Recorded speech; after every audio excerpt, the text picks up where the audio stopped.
जय माँ काली। आज हम आपको बताएंगे प्राण प्रतिष्ठा कैसे किया जाए। प्राण प्रतिष्ठा का विधान कैसे संपन्न होता है। तो आपने बहुत सारे तांत्रिक प्रयोगों में या बहुत सारे पूजा कार्यों में देव मूर्ति, जो प्रतिमा है, जो भगवान का विग्रह है, या अगर आपने किसी आदमी के ऊपर कुछ प्रयोग कर रहे हैं तो उसका जो पुतला है या उसका जो फोटो है या कोई भी यंत्र है, तो उसको पहले प्राण प्रतिष्ठा करके ही प्रयोग किया जाए, ऐसा आपको विधान मिलता है। तो प्राण प्रतिष्ठा कैसे किया जाए, उस विषय में आज हम सबसे सरल तरीका आपको बताने जा रहे हैं।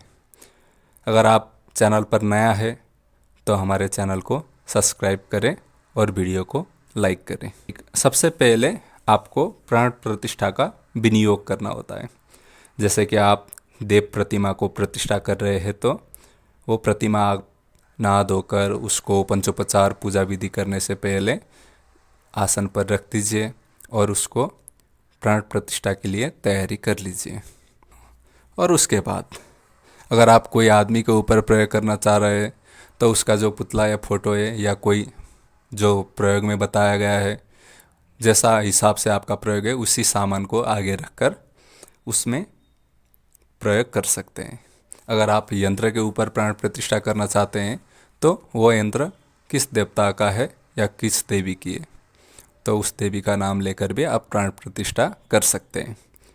तो सबसे पहले आपको क्या करना है, विनियोग करना है।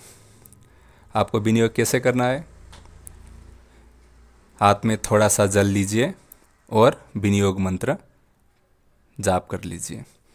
ओम अस्य श्री प्राण प्रतिष्ठा मंत्रस्य ब्रह्मा विष्णु महेश्वरा ऋषय ऋग्यजु सामानि छंदांसि क्रियामय बपु प्राणख्य देवता आम बीजम रीम शक्ति क्रोम कीलकम देव। अगर देव का है तो देव का नाम ले लीजिए, अगर मनुष्य है या कोई इच्छित व्यक्ति है तो इच्छित व्यक्ति का नाम ले लीजिए, कोई प्राणी है तो उस प्राणी का नाम ले लीजिए, अगर यंत्र है तो किस देवता का यंत्र है उस देवता का यंत्र और यंत्र का नाम ले लीजिए। इसके बाद प्राण प्रतिष्ठापने विनियोग, ये कहकर हाथ का जो जल है वो नीचे रख दीजिए। और उसके बाद हाथ में एक पुष्प ले लीजिए, फूल, और मंत्र पढ़ते हुए हृदय आदि न्यास करिए। फूल लेकर जहाँ जहाँ हृदय आदि न्यास का जगह होता है वो मूर्ति में या वो पुतला में या वो तस्वीर में, वहाँ पर आपको फूल से, पुष्प से स्पर्श करना है। ओम ब्रह्मा विष्णु रुद्र ऋषिभ्यो नमः शिरसे, सिर पर पुष्प से स्पर्श कीजिए।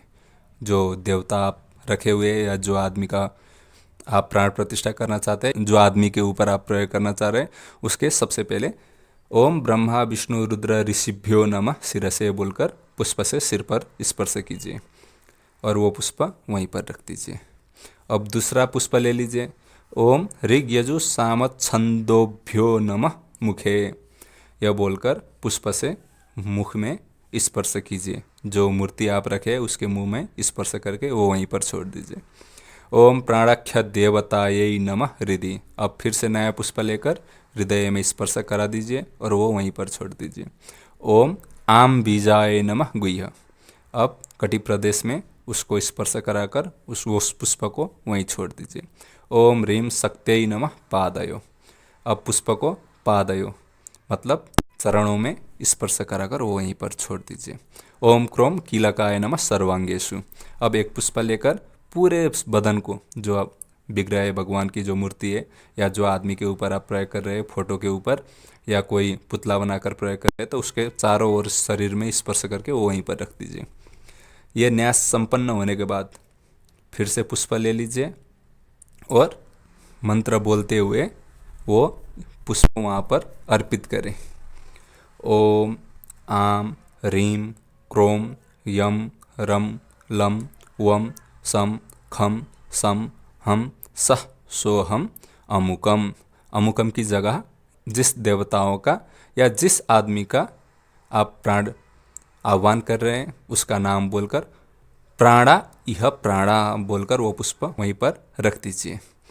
फिर से दूसरा पुष्प ले लीजिए और फिर से बोलिए ओम आम ह्रीम क्रोम यम रम लम वम सम खम सम हम सह सोहम अमुकम जीव इह स्थित। अमुक की जगह पर उस देवताओं का नाम या आदमी का नाम बोलकर वो वहीं पर रख दीजिए।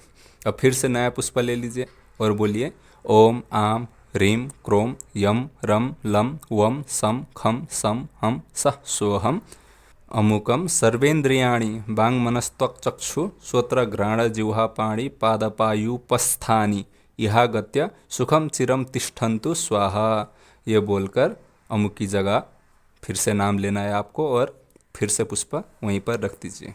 अब इसके बाद हाथ पर चावल का जो अक्षत बनाते हैं, जो अक्षता बनाते हैं, वो लेकर आपको प्राण प्रतिष्ठा वेद का जो मंत्र है वो उच्चारण करना है और वहाँ पर चढ़ा देना है। ये आपको 7 बार करना है। ओम मनोजूतिर्जुघतामा जश बृहस्पतिर्जगमिमं तनो त्वरिष्टं जगगुं समिमं दधातु विश्वे देवास इहमा दयन्तामोम प्रतिष्ठः। ये बोलकर चावल का जो अक्षता बनाए वहाँ पर चढ़ा देना है और ऐसे ही आपको 7 बार करना है। फिर से मंत्र सुनिए।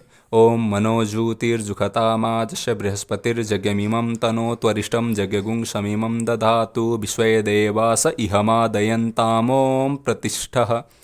और इसके बाद पुष्प लेकर आपको फिर से 7 बार मंत्र बोलते हुए एक एक पुष्प पर एक मंत्र बोलते हुए उसको अर्चना करना है। मंत्र है ओम अश्यै प्राणा प्रतिष्ठन्तु अश्यै प्राणा क्षरन्तु च अश्यै देव त्वमाचार्यै मामहेति च कश्चन। ये बोलकर एक पुष्प चढ़ा दीजिए और फिर से आपको यही मंत्र बोलकर 7 बार करना है। मंत्र फिर से सुनिए। ओम अश्यै प्राणा प्रतिष्ठन्तु अश्यै प्राणा क्षरन्तु च अश्यै देव त्वमाचार्यै मामहेति च कश्चन। इतने करने के बाद आपका जो विधान है या जो मंत्र प्रयोग है, अगर देवताओं के ऊपर कर रहे हैं तो घर पर आप आसानी से इसी विधि से प्राण प्रतिष्ठा करके कोई भी देवी या देवताओं को स्थान दे सकते हैं। और देवता का अगर आप प्राण प्रतिष्ठा कर रहे हैं तो एक नियम होता है, देवता है तो आप उसको प्राण प्रतिष्ठा के बाद वहाँ पर प्राण की देवताओं का सूक्ष्म रूप वहाँ पर विराजमान हो जाते हैं।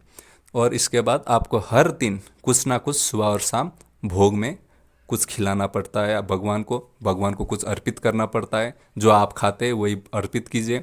अगर कोई प्रयोग के लिए जैसे कि मारण आदि कृत्य या वशीकरण आदि कृत्य के लिए आप कर रहे हैं तो ये प्राण प्रतिष्ठा करने के बाद आप प्रयोग कर सकते हैं जो आप करना चाहते हैं। वशीकरण आदि भी कर सकते हैं, मारण आदि भी कर सकते हैं। ये प्रयोग देखने में बहुत ही आसान है पर बहुत ही काम की प्रयोग है। बहुत सारे तांत्रिक जो अभी सीख रहे हैं या जो तंत्र के प्रक्रिया में आगे बढ़ रहे हैं तो उनके लिए प्राण प्रतिष्ठा करना थोड़ा सा मुश्किल हो जाता है, क्योंकि वो खुद प्राण प्रतिष्ठा का विधान नहीं समझ पाते और पंडितों को बुलवा कर वो कराते हैं। पर ये विधान आप खुद जान गए तो आप खुद भी आसानी से प्राण प्रतिष्ठा कर सकते हैं। और प्राण प्रतिष्ठा करने के बाद वशीकरण आदि कृत्य भी आसानी से संभव हो जाता है, मारण आदि कृत्य भी आसानी से संभव हो जाता है और हर कार्य आसानी से संभव हो जाता है। जैसे कि आप अपनी दुकान पर व्यापार वृद्धि के लिए श्री यंत्र रखते हैं या कुबेर यंत्र रखते हैं या विभिन्न देवी देवताओं के प्रतिमा रखते हैं या अपने घर के अंदर नवग्रह का यंत्र रखते हैं नज़र ना लगे इस हिसाब से, या अपने रक्षा के लिए हनुमान जी का भैरव जी का बहुत सारे यंत्र या तस्वीर आप या विग्रह मूर्ति रखते हैं। तो उसमें अगर प्राण प्रतिष्ठा ये विधान से किया जाए तो वो और भी ज़्यादा आपको फ़ायदा देगा। अगर आपको वीडियो पसंद आया हो तो चैनल को सब्सक्राइब करें और वीडियो को लाइक करें। ऐसे ही जानकारी लेकर हम फिर उपस्थित होंगे। तब तक के लिए मैं DNA बाबा आपसे फिर मिलूँगा। जय माँ काली।